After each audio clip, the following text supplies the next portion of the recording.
Grew up watching this guy. Al Harrington is here. What's up, baby? Hey, man, good to see you, bro. Thanks for having me, dog.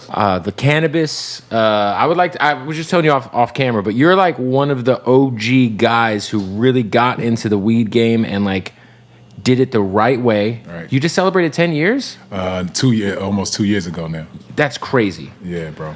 So, I mean, we've seen a lot of celebrities come and go in the weed space, right? Like, I was just thinking about this the other day. Like, me and my boy were talking about, like, Jay-Z's weed. And we're like, what happened to that? Right. Like, what happened to Jay-Z's weed? Like, it was an announcement. It was this big deal. And then it just went away. Right. You know what I mean? But, like, I feel like you've done such a great job of just, like, diving in, obviously, being a smoker, coming from the background you come from. Like, for you, like, how does it feel to kind of look back? Has your weed career almost matched your NBA career years-wise? Almost, bro. Almost. I'm at 12 in the weed game, and I played 16. Wow. So I'm getting close. But I think the first thing is like, I never considered my brand a celebrity brand. Right. You know what I'm saying? No, that's what's crazy is you kind of had to do a little diving in to be like, oh, Al Harrington's behind this. Yeah, it was never that was never the intention. Right. Right. The intention was always about my grandmother and really about just, the benefits and changing the stigma around cannabis. Is Viola your grandma's name? Viola's my grandmother's name. Okay. So that makes sense. Okay. Yeah. So the story goes pretty much, she had come to see me play. She was, taking all this medication. I asked her why. She gave me a list of things. One of the things she said was glaucoma.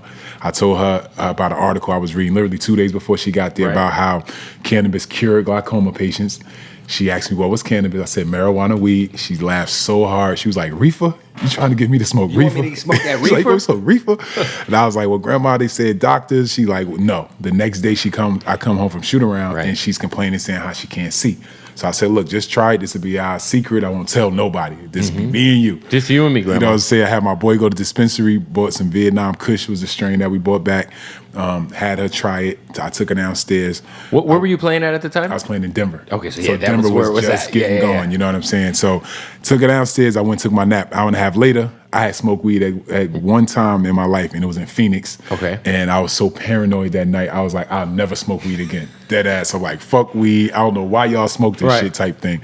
So I said, make sure she's not going down to, she's not dealing with the same thing. So I go downstairs, knock on the door, I don't hear nothing. So I'm like, well, she must be knocked out. So I knock again, and I just open the door. But when I open the door, she's sitting at the edge of the bed, and her back to the door, she's looking down. So I say, Grandma, how you feeling? And she turns around, and she's crying tears. She says, I'm healed. She said, I haven't been able to read the words of my Bible in over 3.5 years. Wow. So I was like, what? She was like, everything is so bright, like God gave me my sight back. So that's what inspired me to learn about cannabis. Amazing. And pretty much, 8 months later, I made my first investment. I bought a building in Colorado, and I started growing as a caregiver. So all the patients that I had either had like HIV or cancer, and whatever was left over that we didn't give to them, we sold to dispensaries. Wow. And that's how I got started. You know what I'm saying? So it's always been about. That's amazing, yeah, bro. Man. It's always been about her. It's always been about the power of the plant for me. You know what I'm saying? Not, I still to this day haven't put anything with my image on it, my name on it. For sure. You know what I'm saying? Yeah. It's all been about the plant, Yeah, it's crazy. So what are the benefits if like someone has HIV of cannabis? Because I'm just so not. It helps with like pain, appetite. You know what I'm saying? Because they deal with a lot of different things. Yeah, for you know sure. What I'm saying? Definitely appetite's one of the biggest things. You know what I'm saying? Yo, it's crazy. Tell me, okay, so you get high in Phoenix because that's where I'm from. You guys played the Suns that night? So this is the reason why I got high, bro.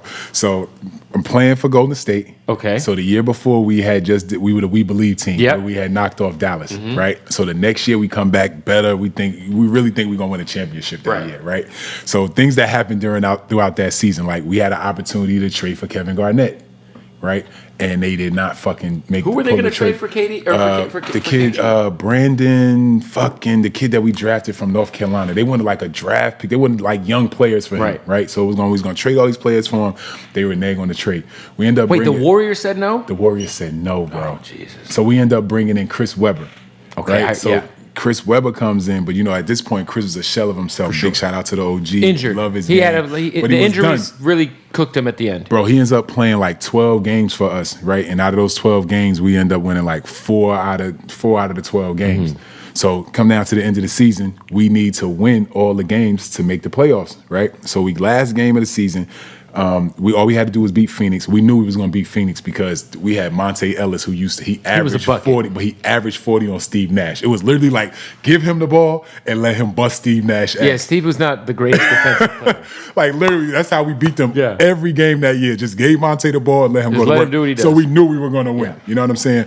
But we needed the Clippers to beat Denver. Oh, so you even if you won, you didn't control your destiny. Right. We just need, but there's the night before though. So the night before the game, we need we need the Clippers to beat Denver. And this isn't good Clippers. This is not good Clippers. Yeah. So obviously they lose. Of course. So now our season's over. Even if we win the game, it doesn't matter. Right. So everybody's frustrated. You know, we thinking we're gonna build off of last year, and Barron, we got a good team. You know what I'm saying? And everybody, they just start smoking. So they like. So I'm sitting in there, I'm having a drink. They like, bro, you gotta smoke, dog. Yeah. They like, come on, the season over, bro. It's over. Like, smoke. Yeah. So I smoke or whatever, and like I said, like 30, 45 minutes later, bro, I'm like, and I'm like, I'm gonna go to my room. Yeah. And I went in the room, bro, and I just felt like the room was closing in on me. I felt like I was hearing sirens. I was just bugging. You know what I'm saying? I didn't even go out that night. Like we go out every night. I didn't even go out. I was like, I'm done. So that was my first experience smoking weed. You know what I'm saying? So I was like, I'm cool. And obviously, that was weed from the Bay. So it was some strong, real. It was some, you know what I'm saying, not for somebody's first time. For sure. You know what I'm saying? So it just melted your face off and turned you Bro, off. I was finished. So do you smoke now? I smoke every day. Oh, good. All right. I'm high right now. Shout out to you, man. Hell yeah, bro.